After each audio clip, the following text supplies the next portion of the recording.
예, 선생님 안녕하십니까? 감사합니다. 이 알피니언 초음파 아카데미에 참여해 주신 많은 선생님들께 정말 감사드립니다. 그리고 이렇게 좋은 자리를 만드는 주 알피니언 회사에도 늘 감사의 마음을 느끼고 있습니다. 오늘 참 일요일인데 가족들하고 좋은 시간을 가지는데 이렇게 많이 참여해 주셔서 대단히 감사드립니다. 쌤, 다 아시다시피 이제 2017년도 10월부터는 초음파가 전면 보험화를 지금 앞두고 있습니다. 초음파 보험화는 제가 생각하기에는 우리 의료 행태의 일대의 변화로 생각됩니다.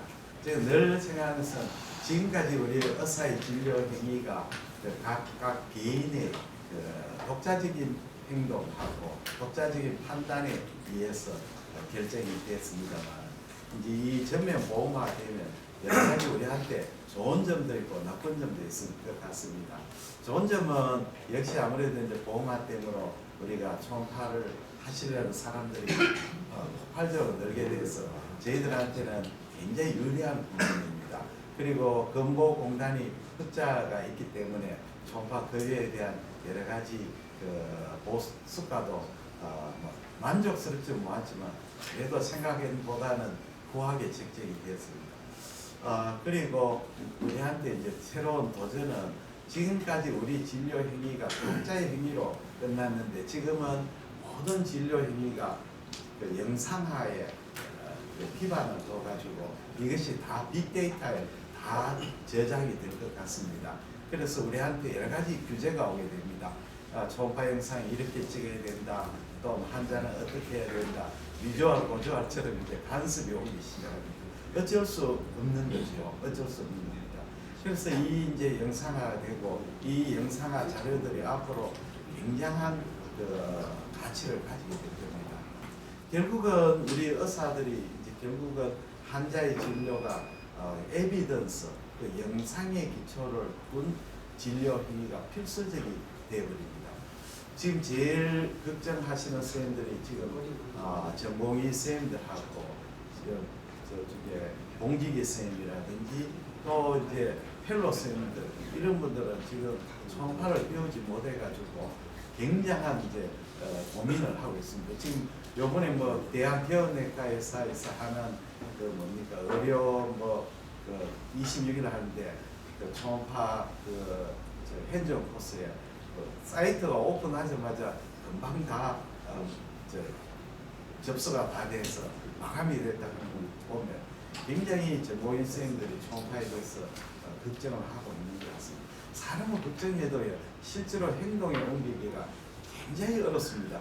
마음은 꿀떡같지만 실제로 행동에 옮기는 것은 엄청난 용기와 노력이 필요합니다. 선생님 여기 오신 분들은 정말 용기와 노력이 있는 분입니다. 이 자리에 온다는 것은 굉장히 참 힘든 일입니다. 그러나 한번 발을 떼고 이 자리에 참석하시면 여러 선생님은 아마 초음파의 달인이 되실 거로 믿어 의심치 않습니다. 지난 1회 또 이 시스템을 새로 바꿨습니다. 어떻게 했냐면 첫 번째는 기본 강의 20분 하고 서울 메디컬 초음파 아카데미 회원이 합니다. 두 번째는 우리 대구의 김일봉 초음파 교실에 경험이 많은 선생님들 오셔가지고 30분 정례를 위주로 강의를 합니다. 사실은 이 강의가 제일 어렵습니다. 기본 강의야 자료를 취합하면 되지만 정례는 것은 자기 정례를 가지고 와서 하니까 이건 엄청난 가치가 있는 겁니다. 그 다음에는 우리 이제 라이브 데몬스트레이션을 합니다. 20분 정도 합니다. 그 다음에는 커피 브레이크를 가지고 이제 세 조로 나누어서 현장 코스를 진행합니다. 제가 생각하는 이 프로그램은 아주 다른 데서 도저히 흉내 내지 못할 프로그램을 생각합니다. 왜 그러냐면 정례를 가지고 강의를 하는 데는 어느 학회도 있거든요. 그래서 어느 선생님들이 정말 좋은 강의를 들으실 수 있을 거라고 생각합니다. 그리고 참여하신 분한테 명단을 다 적어주시면 오늘 강의 자리 PPT를 다 메일로 보내드립니다. 그래서 강의 내용은 전부 다 녹화를 해가 유튜브에 올리겠습니다. 유튜브에 들어가시면 www.youtube.com에 들어가 김일봉 들어가시고 알피니언 초음파 아카데미에 들어가시면 요번 강의 말고 지난번 강의도 다 신청할 수 있습니다. 진료 중간에 환자 없을 때나 또는 집에 가셔가지고 할 일이 없거나 좀 시간이 여유 있을 때는 스마트폰으로 들어가셔가 유튜브 강의를 열심히 들으십시오. 자꾸 들으시면 귀에 있게 되고 잘하게 됩니다. 뭐든지 공부를 하는 것은 책을 보고 공부하는 것도 중요하지만 남의 강의나 남의 했는 것을 모방하는 것도 정말 좋은 강의입니다. 그러면 오늘 첫 번째 강의는 우리 서울 초음파 아카데미의 회원이시고 강의도 조금 많이 하시고 있습니다. 성루파위원회 김원희 선생님이 미만성 간질환 초음파 소견의 강의 시작하겠습니다. 본인 소개를 하고 시작합니다. 큰 박수로 부탁합니다.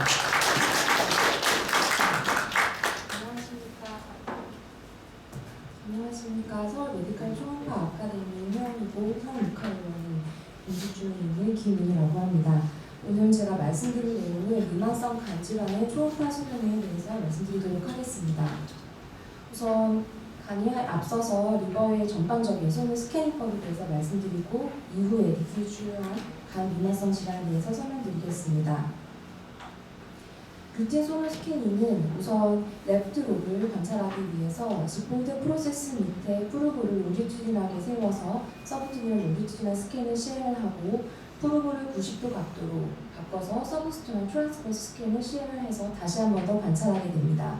일부 환자에게 있어서는 리버가 레프트 립까지 확장되어 있는 경우가 있기 때문에 그 환자에게는 추가적으로 레프트 서브포스탈 스캔이 필요하고 또 그다음 레프트 롭을 관찰한 이후에 라이트 롭을 관찰하기 위해서 라이트 서브포스탈 스캔을 시행을 하게 됩니다. 라이트 서브포스탈 스캔을 시행을 하면서 일부 잘 보이지 않는 세그멘트 8번과 같은 경우는 라이트 인터포스탈 스캔을 시행을 해서 다시 한 번 더 확인을 하게 됩니다.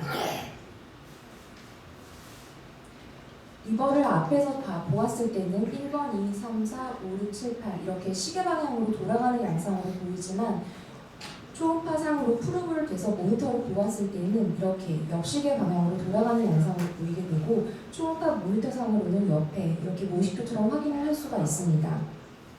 그래서 초음파상으로 어떻게 보이는지 확인을 해보게 되면 이렇게 1번, 2번, 3번, 4번, 5, 6, 7 이렇게 반시계 방향으로 롭이 위치한다는 것을 확인할 수 있겠습니다.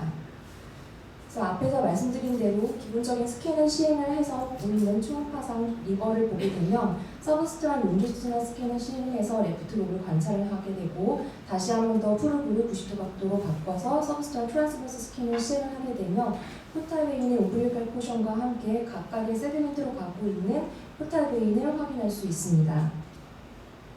프로브를 오른쪽으로 좀 더 옮겨서 라이트 서브코스탈 스캔을 시행을 하게 되면 레프트 롭의 메디알 세그멘트에 해당하는 4번 세그멘트를 확인할 수가 있고 조금 더 오른쪽으로 이동을 해서 라이트 서브코스탈 수피리얼 스캔을 시행을 하게 되면 포탈 베인과 달리 월 에코가 없는 헤파틱 베인을 관찰할 수 있게 되면서 안테리얼과 포스테리얼 세그멘트를 확인할 수가 있습니다. 또한 라이트 서브코스탈 인피리얼 스캔을 시행을 하게 되면 월 에코가 밝게 보이는 포탈 베인과 함께 5, 6, 7번 세그멘트를 확인할 수가 있고 라이트 서브코스탈 인피리얼 스캔에서는 각도상 세그멘트 8번이 잘 보이지 않기 때문에 추가적으로 라이트 안테리얼 인터코스탈 스캔을 시행을 함으로써 잘 보이지 않는 구역의 하나인 세그멘트 8번을 확인할 수 있겠습니다. 라이트 포스테리어 인터코스탈 스캔을 시행을 해서 키드니와 인접한 리버를 확인할 수가 있고 라이트 헤파틱 베인을 중심으로 해서 라이트 롭의 안테리얼 세그멘트와 포스테리얼 세그멘트를 확인하게 하시면 되겠습니다. 다음은 제가 찍은 사진들인데요. 일단 몰디브이고 호주의 시드니이고 이건 우리나라 남해입니다. 이 사진들의 공통적인 특징으로 잡아본 것은 제가 디퓨즈한 느낌을 가지고 있는 것 같아서 사진을 찍어보았고 다음 디퓨즈한 리버에 대해서 이제 강론을 시작하도록 하겠습니다. 다음 첫 번째로 말씀드릴 것은 패티 리버입니다. 패티 리버는 우리가 아시다시피 초음파로 보았을 때 리버가 밝게 보이는 것이 특징이고 우선 일반적으로 간은 정상적으로 키드니 콜틱스와 비교했을 때 리버의 파렌카임의 에코제네시티가 비슷하거나 조금 높은 것이 정상 소견입니다. 하지만 패트리버로 인해서 헤파토사이트 안에 지방질이 침착을 하게 되면 지방과 물 사이의 음영기면차가 증가하게 되어서 밝게 보이는 것이 특징입니다. 패트리버는 그 정도에 따라서 마일드, 모더레이트, 시비어로 나눌 수가 있고 그거의 그 분류 기준을 알아보도록 하겠습니다. 마일드 패트리버는 간 실질 에코가 증가되어 있고 베스와 다이어프램은 정상적으로 관찰되는 것이 마일드 패트리버입니다. 모더레이트 패트리버는 간 실질 에코가 증가되어 있으면서 베스가 다이어프램이 희미하게 관찰되는 것이 모더레이트 패트리버라고 하는데 쉽게 기억을 한다면 다이어프램은 정상적으로 거의 관찰이 되면서 포탈 베인이 거의 보이지 않는다고 하면 모더레이트 패트리버라고 줄 수 있겠습니다. 시비어 패트리버는 간 실질 에코가 증가되어 있으면서 포탈 베인과 같은 베슬과 다이어프램이 모두 관찰되지 않으면 시비어 패트리버로 줄 수 있겠습니다. 따라서 패트리버는 한마디로 말하면 브라이트 리버를 말한다고 알 수가 있고 키드니와 비교해서 에코 컨트라스트가 증가되면서 일부 포탈 베인 원이나 다이어프램이 보이지 않는 정도를 보아서 시비어 리딩을 나눌 수 있겠습니다. 불규칙한 지방간의 경우에는 일부 포컬 팻 스페어링이나 포컬 팻 디포지션이 나타날 수가 있는데 이러한 포컬 팻 스페어링 같은 경우는 잘 나타나는 구역이 있습니다. 세그멘트 4번이나 포탈 베인 주변 또는 팔시파럼 리가멘트 주변이나 주비 같은 특정 구역에서 호발하는 경향이 있고 이렇게 포컬 팻 스페어링이 나타나는 기전은 넌 스플래크닉 베인과 연관성이 있는데 그 혈류로 들어가는 특징은 일반적으로 지방질이 적기 때문에 그쪽 특정 부위로 가는 그 혈류를 받는 구역이 포컬 팻 스피어링이 잘 나타난다고 합니다.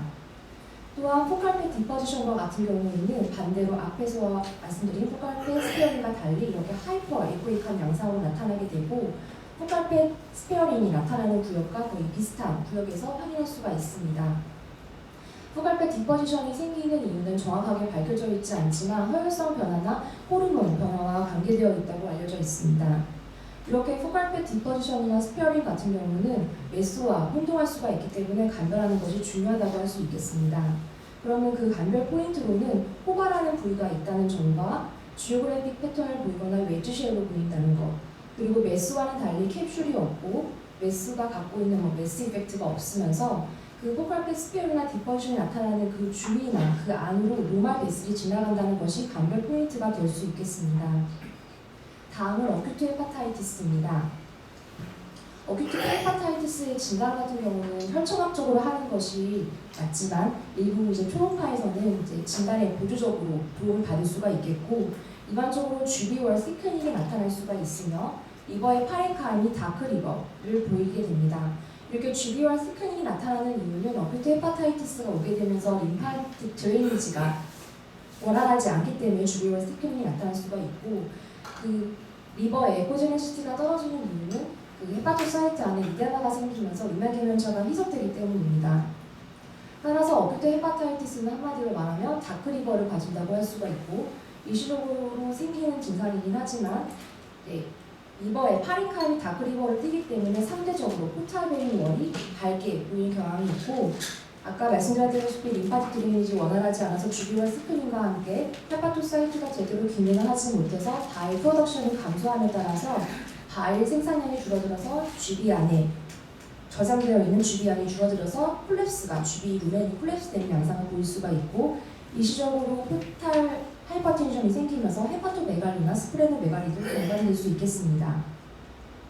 다음은 크로닉 헤파타이티스입니다. 크로닉 헤파타이티스는 리버 시로시스와 연소성 상에 있어서 얼리 LC의 소견도 조금 가질 수 있기 때문에 감별하는 것이 중요하다고 할 수 있겠고 우선 크로닉 헤파타이티스의 가장 큰 특징은 리버의 파렌카임이 코어스한 양상을 보인다는 것입니다. 크로닉 헤파타이티스 같은 경우는 우선 LC가 되지 않았다는 가정하에 이런 포탈 베인의 블러드 플로우는 정상적으로 나타나게 되고 스플레인 쪽으로 가는 혈류도 정상 소변을 보이게 됩니다. 아까 말씀드렸다시피 코어스한 리버의 파렌카임을 보인다는 특징을 가지고 있고 이것을 기억하는 것이 중요하다고 할 수 있겠습니다. 따라서 코어스한 리버의 파렌카임을 가질 수가 있고 일부 환자에게 있어서는 레프트 리버가의 블런팅한 엣지를 가질 수가 있으며 마일드하게 서피스가 노듈라리티를 가질 수가 있고 일부 헤파토메갈리나 스플레노메갈리와 함께 림프노드도 커질 수가 있습니다. 우선 LC를 하기 이전에 초음파를 하는 것에 있어서 무엇이 중요한지를 몇 가지 생각해 보았습니다. 처음에 초음파를 배울 때는 놓치지 않으려고 긴장을 하면서 세심하게 보게 되는데 그 처음에 그 마인드를 잊지 않고 끝까지 가는 것이 중요하겠고 놓치지 않기 위해서 또 다음 중요한 것은 프로브를 엔드-투-엔드 테크닉을 사용해서 처음부터 끝까지 프로브를 움직이면서 보는 것이 중요하겠습니다. 또한 리버의 위크 포인트라고 할 수 있는 세그멘트 8번과 리버 돔, 레프트 로베의 라테랄 엔드 같은 경우는 놓치기 쉬운 부위이기 때문에 이쪽 부위를 볼 때는 좀 더 주의를 기울여야겠고 놓치지 않기 위해서 또 한 가지 중요한 것은 퀸의 세그멘트 아나토미를 잘 이해해서 1번부터 8번까지 본인의 나름의 순서를 가지고서 빠지지 않고 보는 것이 중요하다고 할 수 있겠습니다. 다음은 리버 시로시스입니다. 원래 리버 시로시스 같은 경우에는 리버의 서피스 노듈라리티가 마일하게 나타날 수가 있고 포어스한 양상을 보이면서 팩티 파이브로틱 체인지가 동반되면서 약간 파이브로틱 체인지로 인해서 에코제네시티가 약간 증가된 것처럼 보일 수 있겠습니다. 얼리 LC이기 때문에 포탈 베인의 블러드 플로우는 정상적 방향을 띠게 되고 포탈 베인 딜라테이션은 동반되어 있지 않고 스프레 쪽으로 혈류도 특별한 이상 소견이 없습니다. 모더레이트 LC 같은 경우에는 서피스 노듈라리티가 좀 더 증가되면서 레프트 리버의 마진이 좀 더 블런팅되는 양상을 보일 수 있겠고 포탈 베인이 블러드 플로우는 정상적이긴 하지만 마일드하게 딜라테이션 될 수 있고 기준은 한 13mm 정도가 그 기준이 될 수 있습니다. 디컴펜세이티드 LC에 대해서 보도록 하겠습니다. 디컴펜세이티드 LC가 되면 포탈 베인 딜라테이션이 나타날 수가 있고 블러드 플로우가 역방향으로 나타나서 지금 보다시피 블루 컬러로 나타나는 것을 확인할 수가 있겠습니다. 또한 레프트 가스트릭 베인 딜라테이션이 보일 수가 있고 파라 엄빌리컬 베인 딜라테이션도 관찰될 수 있습니다. 또한 포탈 베인 쪽으로 가는 혈류가 감소가 되면서 보상 쪽으로 헤파틱 아테리가 딜라테이션 되면서 그쪽 혈류 신호가 뜨는 양상도 보일 수 있겠습니다. 리버 시로시스의 특징을 요약한 표인데 우선 첫 번째 언급한 라이트 롭의 아트로피와 레프트 롭과 카우디얼 롭 하이퍼트로피가 나타나는 것은 LC가 진행함에 따라서 라이트 롭 쪽으로 가는 혈류관 같은 경우에는 레프트 롭이나 카우디얼 롭에 비해서 좀 더 깊숙이 존재하기 때문에 시로시스가 진행함에 따라서 라이트 롭 쪽으로 가는 혈류가 상대적으로 줄어들게 되고 레프트 롭이나 카우디얼 롭으로 가는 혈류가 많아지기 때문에 이런 양상을 보이게 되고 아래쪽에 언급한 것은 뒤에서 사진으로 요약해 드리도록 하겠습니다. 자, 리버 시로시스가 있으면 레프트 롭의 엣지가 블런팅된 양상을 보일 수가 있고 카우디얼 롭이 하이퍼트로피 될 수가 있겠으며 리버의 서피스가 노듈라리티를 볼 수가 있겠고 포탈 베인 딜라테이션과 함께 스플레노메갈리가 동반될 수 있습니다. 또한 아사이티스가 생길 수가 있으며 파라엄빌리컬 베인 딜라테이션과 함께 레프트 가스트릭 베인 딜라테이션도 동반될 수 있겠습니다. 마지막으로 빌리어리 하멀토마에 대해서 보도록 하겠습니다. 빌리어리 하멀토마는 부검상으로는 문헌에 의하면 5% 정도에서 발견될 수 있다고 하고 크로닉 리버 디지즈하고 간별이 좀 중요하다고 할 수 있습니다. 일반적으로 빌리어리 하멀토마 같은 경우에는 단관의 선천적 기형 또는 이형성이라고 보게 되고 정상적 단관하고 거의 연결되지 않는 소견을 보이면서 리버 소노상으로는 약 5mm 정도의 하이퍼 에코익한 노듈 또는 어네코익 또는 하이퍼 에코익한 소견을 보이면서 그 안에 포메테일, 아티팩트를 보일 수가 있습니다. CT로 보았을 때는 이렇게 하이퍼 에코익한 노듈을 보이게 되고 MRI를 보았을 때는 T1에서는 이네스가 안 되면서 T2에서는 밝게 보이는 양상을 보일 수가 있습니다. 빌리어리 하멀토마 같은 경우에는 증상이 없고 우선 특별한 치료가 필요치 않아서 우선 옵저베이션 하는 것이 원칙이라고 하지만 일부 환자에게 있어서는 단관암 리스크가 생길 수 있다고 하기 때문에 클로즈 옵저베이션을 해야 된다고도 보고되고 있습니다.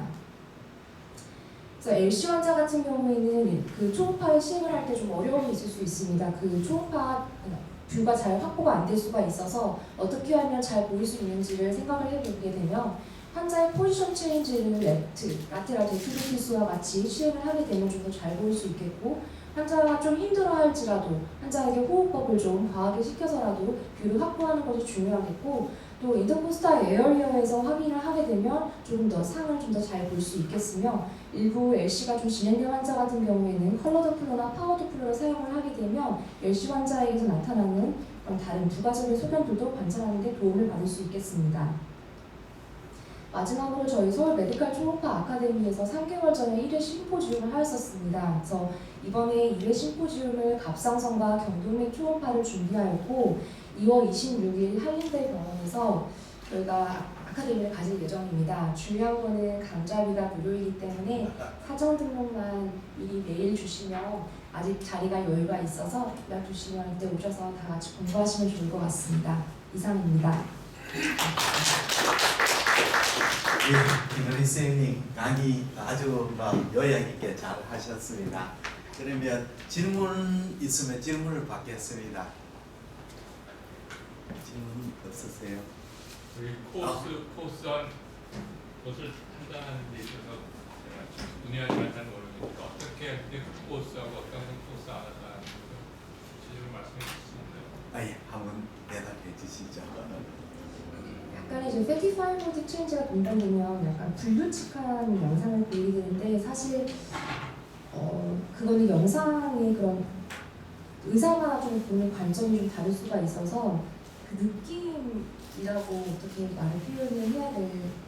정상과 비정상을 많이 보게 되면 그 감별을 할 수가 있게 되는데 약간 좀 불규칙하면서 약간 지저분한 느낌이 들고 몇 케이스를 보시게 되면 조금 감별을 하는 감을 좀 알 수 있을 것 같은데 김일봉 원장님. 그쪽에는 김대현 원장님이 경험이 많죠.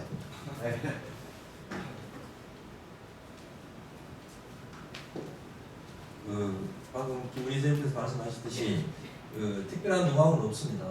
또 노말과 업노말, 그러니까 노말 파렌카임과 리버 시로시스, 그러니까 아까 보셨던 디컴펀세이티드 시로시스가 와 있는 환자. 예를 들면 디컴펀세이티드 시로시스를 하면 콜스하면서 서비스 노멀리티가 심하게 있고 그 외에 다른 어떤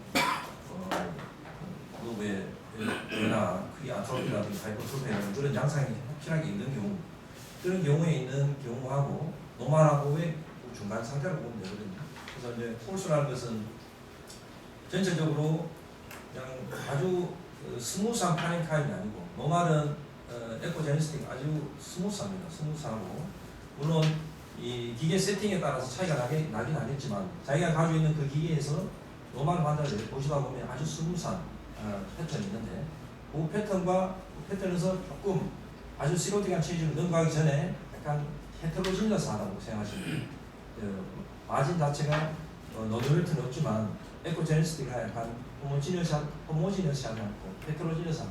약간 좀 거칠다는 표현을 가지고 생각하시면 아마 느낌이 올 건데, 자, 이것은 왜 이렇게 감별이 어렵냐면 특히 이제 우리가 흔히 아까 강의하셨던 디컴펀세이티드 시로시스 중에서 마크로 노듈라 시로시스, 예를 들면 헤파타이티스 B에 의한 포스트 네크로틱 시로시스에는 지금 보셨던 저런 경우 확실하게 감별이 되지만 헤파타이티스 C형 간염에 의한 것, 아니면 알코올릭 시로시스 경우에는 시로시스가 아주 디컴펀세이티드 스테이트 가더라도 사실 이 초음파 그레이스케일에서 확실하게 노듈레이트가 잘 안 보이는 경우가 있습니다. 왜냐하면 마이크로 노듈라 약간 3mm 이내의 노듈이기 때문에. 그래서 이런 경우에 선생님 말씀하셨듯이 단순 콜사냐 정말 마이크로 노듈라 시로시스냐를 감별하는 것은 아주 어렵습니다. 그래서 결국 이제 해답이 잘 될지 모르겠지만 결국 정상에서 약간 콜사한 상태, 그 다음에 마크로 노듈라 시로시스가 가는 연장선상에 있다고 보시면 되기 때문에 그거는 개인적인 차이도 있고 기계의 세팅 차이도 있어서 상당히 감별이 어렵고 결국은 본인이 어떤 경험을 쌓아서 이렇게 좀 자기 나름대로 체계를 잡아가는 수밖에 없다고 생각합니다. 여기 만성 간염에서 이제 포탈트리아드의 에코지 포스하다고 하는 그런 말씀을 배웠던 것 같은데 그거하고 어떻게 다른가요? 포스가 예. 만성 간염일 때 우리가 이제 포탈 트리어드가 코스 할 때 이걸 만성 간염으로 이제 예측한다는 소리를 저희가 배웠던 것 같은데 그때하고 그런 코스하고 다른 건지 코스가 구분이 잘 안 돼서 코스 우리가 조금 어려운 질문인데 사실 답변이 될지 모르겠습니다만 우리 리버의 에코제니시티는 우리가 초음파 빔이 리버에 가가 헤파토사이트에서 반사되고 산란이 돼가지고 나오는 영향이거든요. 근데 이제 리버에 크로닉 리버가 되지만 패트가 인필트레이션 되고 파이브로시스가 심한 패티 파이브로틱 체인지가 되거든요. 그래 되면 초음파가 밑에 들어가가 리버를 통과해서 산란이 불규칙 산란이 일어납니다.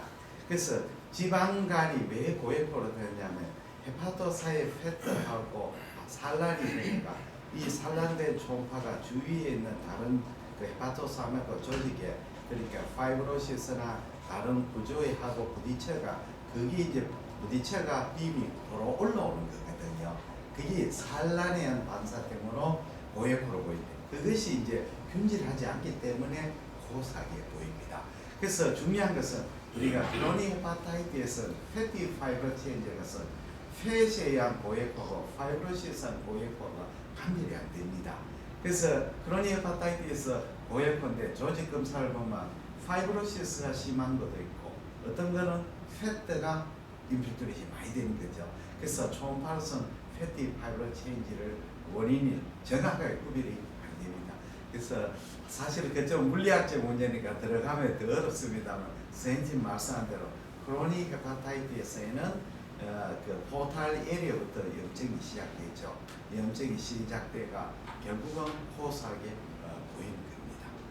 답변이 될지 모르겠습니다. 또 하나는 팁을 우리가 알코올리 리버 시스템은 마이크로 노즐할 때거든요. 마이크로 노즐은 3mm이기 때문에 우리가 초음파로서 결정을 인식이 안 됩니다. 그래서 알코올리 리버 시로시스의 초기에는 이게 리버 시로시스인지 크로닉 헤파타이티스 감별이 안 될 경우에는 팁 하나는 우리가 버티컬 스캐닝 해가 리버의 레퍼를 놓고 라테랄 세그멘트를 보고 그걸 프로브를 컴프레션 해봅니다.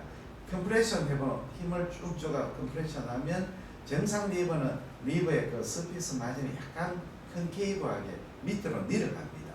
그러나 이제 시로시스나 이런 형태는 파이브로시스 때문에 컴프레션이 쑥 들어가지 않고 그냥 리버 전체가 밑으로 내려가죠. 한번 해보시면 도움되는 경우 있습니다. 버티컬 심하부 종단 스캔에서 그 프로브를 컨벡스 프로브를 꽉 눌러서 리버의 마진이 조금 컨케이브 되면 정상 리버고 컨케이브 안 되고 전혀 그대로 유지하면서 밑으로 내려가면 시로시스 가능성이 있다.